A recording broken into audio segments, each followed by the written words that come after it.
this truck is awesome.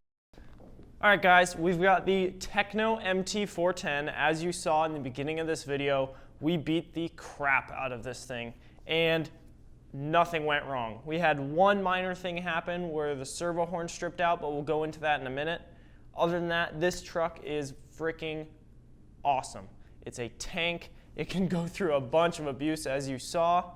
We're going to take this body off and show you the inside, kind of talk about what I did to it and what stuff we used, because as you might know, this thing is a kit, so it comes with no wheels, no tires, no body, no electronics, nothing. Just the chassis and all the stuff you need to build the kit.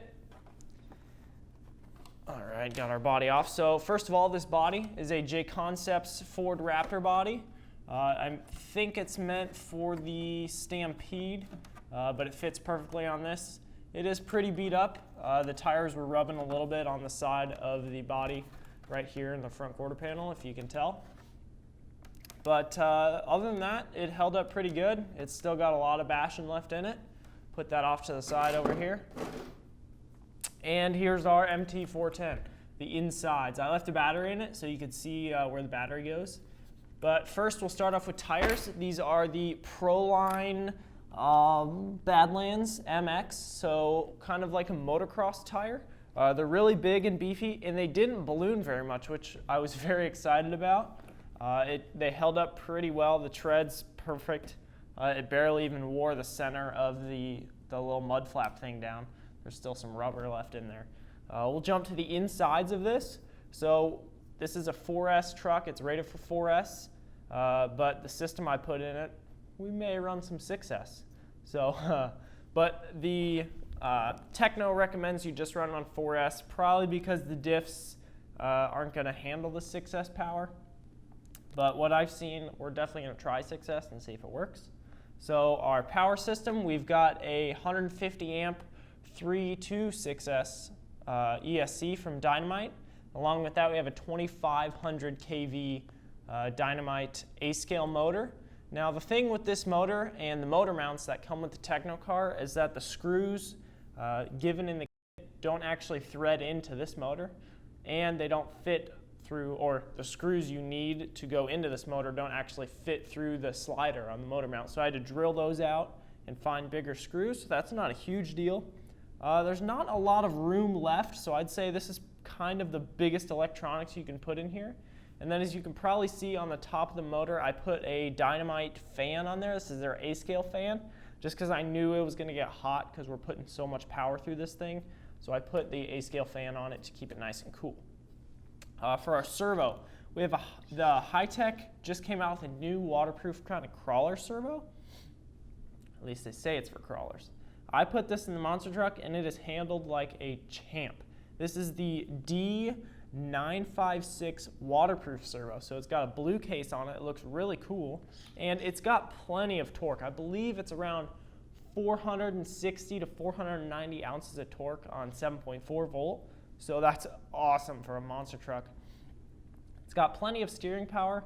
As you might have been able to tell in the video, on-power steering was not great with this thing, but that is because I did not listen to the kit and I put thicker center diff oil in.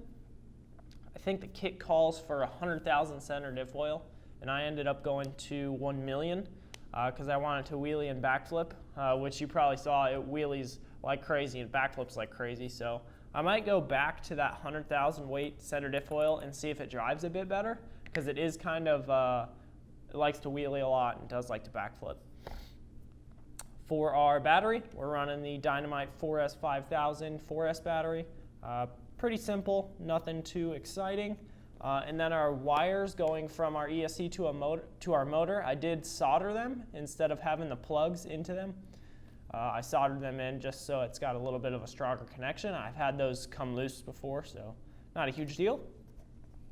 The other thing I changed is I put a smaller spur gear on, and I went to a metal spur gear.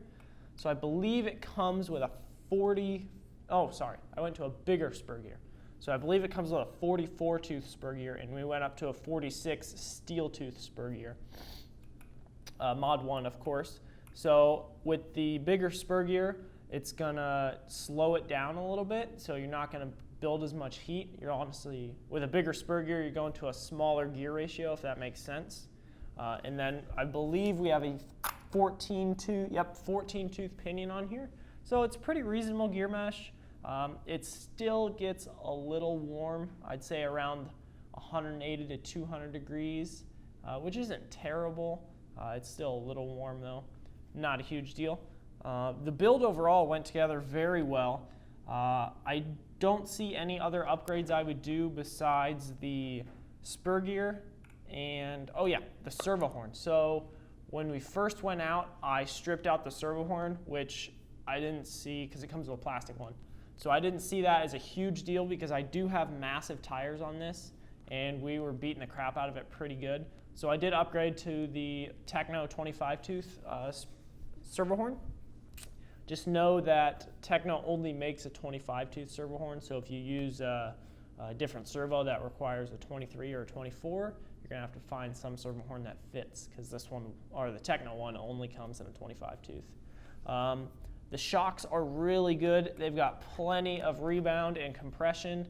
The shocks and the springs, really good, not too reboundy and bouncy. The oils that were recommended were pretty good. I think the rear diff oil, I'm going to go up a little bit. You might have been able to tell when it wheelies, it kind of starts to diff out and it'll turn sideways in the middle of the wheelie. So I think some thicker rear diff oil is going to help with that. And then with the steering, I think the center diff oil going back down to 100,000, that's going to help a lot. So I'll probably do another video with this, just bashing it again. Maybe if I do any upgrades, I'll show you guys. But other than that, I really like this truck. Oh, and of course our receiver and radio, we were using a Spectrum DX5C. Almost forgot about that. I think we've covered everything. I'd maybe put a wheelie bar on in the future just because it comes with just these bumpers, but these bumpers are really tough. When I first saw them, they were like, oh, these are kind of flimsy, but they held up pretty good. This rear one bent a little bit, but we also did land hard on the back of the wheelie bar. We won't talk about that though. So I'm very impressed with this Tekno MT410. Price range coming in at $449. It's not, I don't think that's too unbelievably high for the performance of this truck. I mean, you're getting a racing, the brand itself is known very well in racing. Their kits are very well proven. This monster truck is very tough. I think it's a good bang for its buck. It's not a bad car at all. So make sure you guys check it out. Let me know if you have any more questions, and we'll definitely be doing more videos on this. So thanks for watching, guys. See you next time.